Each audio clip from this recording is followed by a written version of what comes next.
Okay, सो अभी हम ये पिरामिड्स को समझेंगे जिसको एज पिरामिड्स बोलते हैं। फॉर ह्यूमन पॉपुलेशन के लिए बनाई गई है, इम्पोर्टेंट है एग्जाम पॉइंट व्यू से, तो अच्छे से समझ लेना तो कुछ गड़बड़ नहीं होगी। हमें ये एनसीईआरटी वाला ही याद रखना है। तो पहले तो देखो 1 2 3 4 5 6 लेयर्स के ये पिरामिड्स है। 1 2 3 4 5 6 1 2 3 4 5 6 एज 6 लेयर्स के पिरामिड्स बनाए गए हैं। 3 टाइप के पिरामिड्स हैं यहाँ पे, expanding, stable and declining. Expanding word कब यूज और हाँ, एज पिरामिड्स को देखकर ही, एज पिरामिड्स क्या है कि उसको देखकर ही हमें पता चल जाए। सपोज ये पर्टिकुलर ये एरिया का एज पिरामिड ऐसा है, तो इसको देख के पता चलना चाहिए कि यहाँ पे पॉपुलेशन डिक्रीज हो रही है। लास्ट ईयर जितनी पॉपुलेशन थी उससे कम है इस बार पॉपुलेशन, ऐसा।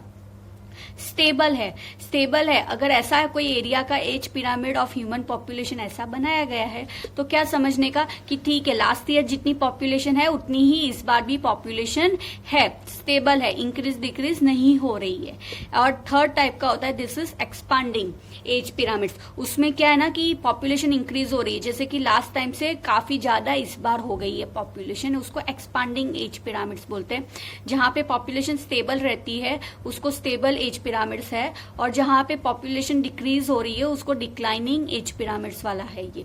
ठीक है, अभी ये एज पिरामिड्स को समझने के लिए, पॉपुलेशन को समझने के लिए पॉपुलेशन को 3 ग्रुप में डिवाइड किया गया है। ह्यूमन पॉपुलेशन को 3 ग्रुप में डिवाइड किया गया है, that is pre reproductive, reproductive and post reproductive. Okay, तो अभी मैं समझा देती हूँ कि ये कैटेगरी में कौन होगा, ये कैटेगरी में कौन होगा, and in this category which humans will be included. Okay, जब भी बात प्री रिप्रोडक्टिव की आती है तो उसमें वो लोग को डाले गए हैं, वो जो लोग रिप्रोडक्शन करने की एज में अभी नहीं आए हैं। मतलब ये इसमें कौन आएंगे, छोटे बेबीज है, चिल्ड्रंस है, वो सब इंक्लूड हो जाएंगे जो लोग अभी रिप्रोडक्शन की एज नहीं हुई है उनकी। ठीक है, रिप्रोडक्टिव, रिप्रोडक्टिव में वो लोग डाले गए हैं जिन लोग की एज हो गई है कि they can able to reproduce. ठीक है, तो वो लोग यहाँ पे डाले गए हैं। ओके, एंड पोस्ट रिप्रोडक्टिव में वो लोग डाले गए हैं जो लोग की एज चली गई है कि अभी वो लोग रिप्रोडक्शन नहीं कर सकते। मतलब यहाँ पे सीनियर सिटीजन्स, एजेड लोग आएंगे जो अब कैपेबल नहीं है रिप्रोडक्शन करने के लिए। तो ये 3 ग्रुप में ह्यूमन पॉपुलेशन को डिवाइड किया गया है। ओके, अभी यहाँ पे देखो इस एज पिरामिड्स को, है ना, ये ट्राइंगल जैसा शेप है एज पिरामिड्स का। ओके, इसको मतलब ब्रॉड शेप है, इसको बैल जैसा शेप बोला गया है, बैल शेप है। और इसका शेप ना वो अर्न शेप बोलते हैं इसको, जैसे मटका होता है ना उसको हम उल्टा कर दे ना वैसे टाइप का इसका शेप है। ठीक है, तो अभी एक्सपांडिंग, एक्सपांडिंग क्यों है, ये एज पिरामिड्स को एक्सपांडिंग क्यों बोला गया है कि देखो ये एज में कितने सारे ना, बहुत सारे चिल्ड्रंस और वो सब इंक्लूड है, बहुत सारे बच्चे हैं यहाँ पे। ठीक है, फिर वो बच्चे आगे चल के ये वाले ग्रुप में आ ही जाएंगे, रिप्रोडक्टिव ग्रुप में आ ही जाएंगे। ठीक है, और जो पोस्ट वाले हैं, जो सीनियर सिटीजन्स वाले हैं, वो बहुत कम है इसके कंपेयर में, बच्चों के कंपेयर में जो एजेड है वो कम है। ठीक है, वो कम है। अगर ये लोग ज्यादा होंगे तो ज्यादा डेथ होगी। ठीक है, ज्यादा डेथ होगी तो पॉपुलेशन कम हो जाएगी। पर ये वाले केस में बच्चे ज्यादा है और ये एजेड वाले कम है। ठीक है, मतलब डेथ भी कम होगी और बच्चे आगे चल के रिप्रोडक्शन में जाएंगे तो रिप्रोडक्शन भी ज्यादा होगा, इसीलिए इसको एक्सपांडिंग बोलते हैं। ठीक है, स्टेबल क्यों बोलते हैं, क्योंकि जितना ये है बच्चों है उतने ही जितने बच्चे हैं उतने ही ये सीनियर सिटीजन है। ठीक है, तो बच्चे रिप्रोडक्शन वाले ग्रुप में जाएंगे तो वहां पे जाके रिप्रोडक्टिव करेंगे तो पॉपुलेशन बढ़ेगी, मतलब इंक्रीज हो रही है यहाँ पे population.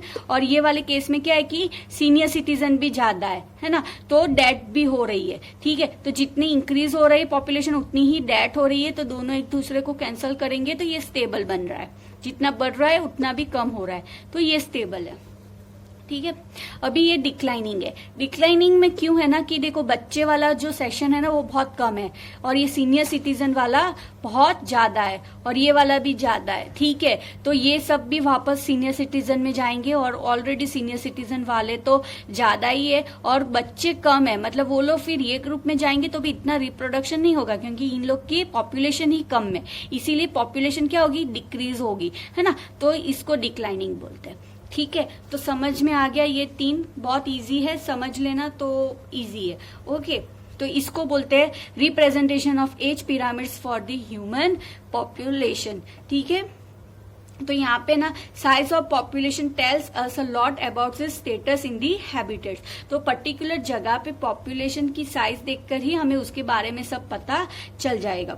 What ever ecological process we wish to investigate in a population, जो भी हमें इन्वेस्टिगेशन करना है आगे चल के, बर्थ रेट कितना है, डेथ रेट कितना है, कितनी पॉपुलेशन होगी, लास्ट ईयर इतनी थी तो ये साल कितनी हो सकती है, वो सब हम लोग पता कर सकते हैं।